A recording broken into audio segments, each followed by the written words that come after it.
This year at Gold Hill we are exploring the whole of the Old Testament. We'll be taking one book each week and building a picture of what God's great purpose in the world is. You can join us for this journey on a Sunday by coming along to our church or by tuning in online.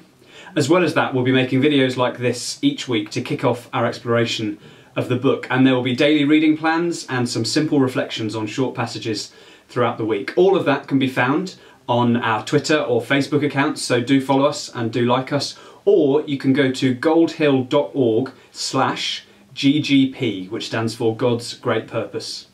This week we're beginning our journey with the Bible's first book, Genesis. The Bible is the greatest story ever told, and the truest story ever told, and like every great story, it begins by setting the stage. The first words of Genesis are, "In the beginning, God."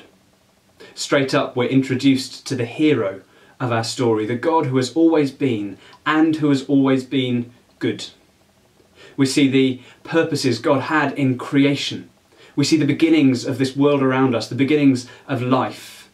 God's purposes were purposes of beauty and relationship and creativity and vibrancy and the desire for everything to be whole, everything to be at peace. We're also introduced to the great problem of the world as we see all of that fall apart. People decide that instead of living in the peace God created for them, they'd rather go it alone. They'd make their own world, make their own rules, live on their own terms. Beauty becomes ugliness, relationships are broken, the vibrant world loses its shine, and there is no more peace, and life turns to death. And so we have our great hero with a great purpose, but that purpose has been thwarted. And right there though, in the earliest moments of this problem, God makes a promise to humanity that one day there will be a person who will overcome and restore everything. We know that that person was Jesus, God's own son. But Genesis sees the beginnings of God working to put the world back together. And it starts with one man, not Jesus, but Abraham. A man who God makes outrageous promises to. The promise that he will bless Abraham no matter what. And the promise that through Abraham the whole world and all people will be blessed. God's plan to restore the whole world starts with just this one man and his family, Abraham.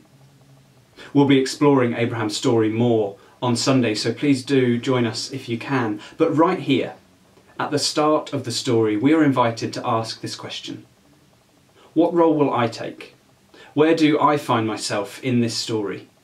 Will I be part of the problem or part of the solution? Because if there's anything we learn from Genesis, it's that God has purposes, and he chooses to use people like you and people like me to achieve them.